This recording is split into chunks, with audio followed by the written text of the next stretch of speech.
Jusqu'à présent, la sécurité sociale ne finançait pas les innovations, il faut être clair, il faut faire. C'est d'ailleurs au travers du secteur 2, des honoraires libres, que par le passé, les innovations qui font la médecine actuelle ont été financées. Je prends l'exemple de la sédiochirurgie, qui aujourd'hui est très commune, mais dans les années 80, il a fallu la créer.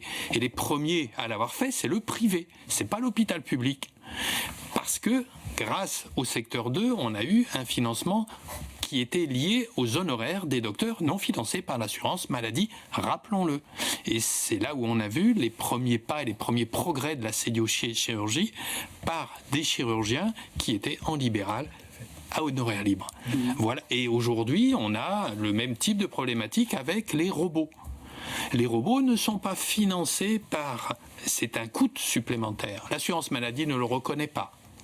Elle vient tout juste dans son système d'information de donner une indication. Est-ce que c'est fait avec le robot ou pas? Mais il n'y a pas de tarif en face. Et c'est les honoraires, le secteur libre, qui permet de payer tous ces suppléments techniques. Alors nous, le plus gros développement en anesthésie ces dernières années, pour le plus grand bien du patient, c'est le développement de l'échographie. Il faut savoir qu'un appareil d'échographie coûte 35 000 €. Donc les anesthésistes se sont formés, ont acheté les appareils qui ne sont absolument pas financés parce qu'il n'y avait pas de cotation d'échographie. Ces dernières années, nous avons réussi à négocier une petite augmentation de l'acte d'échographie, mais ridicule.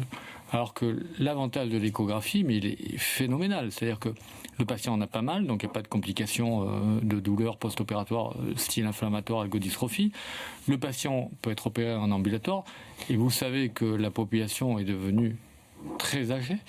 Nous avons des centenaires, nous avons des nonagénaires tous les jours à endormir, à opérer de pathologies plus ou moins lourdes, orthopédiques souvent.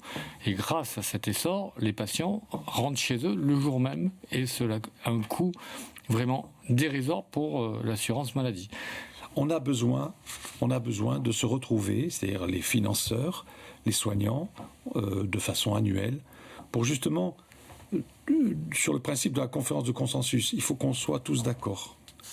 Et enlever des actes qui ne sont pas faits. Il y a dans la CCM aujourd'hui des actes qui ne sont plus faits. Ce n'est pas la peine de les tarifer. Par contre, tarifer des actes innovants qui rendent service aux patients. Donc se rencontrer annuellement pour une avance qui paraît logique. On a vécu avec la NGAP, qui était l'antériorité de la CCM, bloquée pendant des années. En 2005, la CCM est arrivée, bloquée jusqu'à aujourd'hui.